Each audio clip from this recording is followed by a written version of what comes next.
Surxondaryo viloyati favqulodda vaziyatlar boshqarmasi ogohlantiradi. Hurmatli fuqarolar, ob-havoning keskin sovib ketishi munosabati bilan sizlarni xavfsizlik choralariga qat'iy amal qilishga chaqiramiz. Sovuq kunlarda yuzaga kelishi mumkin bo'lgan yong'inlar, havo-gaz aralashmasining chaqnashi, is gazi bilan bog'liq xavf-xatarlarni oldini olish maqsadida sizlardan quyidagi tavsiyalarga amal qilishingizni so'raymiz. Jumladan, nostandart isitish pechlaridan foydalanmang. Nosoz dudbo'ronlar, isitish tizimlarining dudbo'ron qismlarini tekshirib turing. Ularning nosoz emasligiga ishonch hosil qiling. Unutmang, yopilib qolgan yoki tiqilib qolgan dudbo'ronlar is gazining yig'ilishiga olib kelishi mumkin. Gaz va boshqa yoqilg'i qurilmalarining texnik holatini muntazam tekshirib, xavfsizligiga e'tibor bering. Elektr simlari va qurilmalari ortiqcha yuklanishiga yo'l qo'ymang. Uyda elektr isitish moslamalaridan foydalanishda ehtiyotkor bo'ling.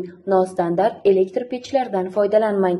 Tungi vaqtlarda uxlashdan oldin barcha gaz va elektr isitish qurilmalarining to'g'ri ishlayotganligiga ishonch hosil qiling. Is gazining yig'ilishiga yo'l qo'ymaslik uchun xonalarni muntazam shamollatib turing. Nosoz isitish moslamalari yoki boshqa xavfli holatlarni sezganingizda darhol tegishli xizmatlarga murojaat qiling.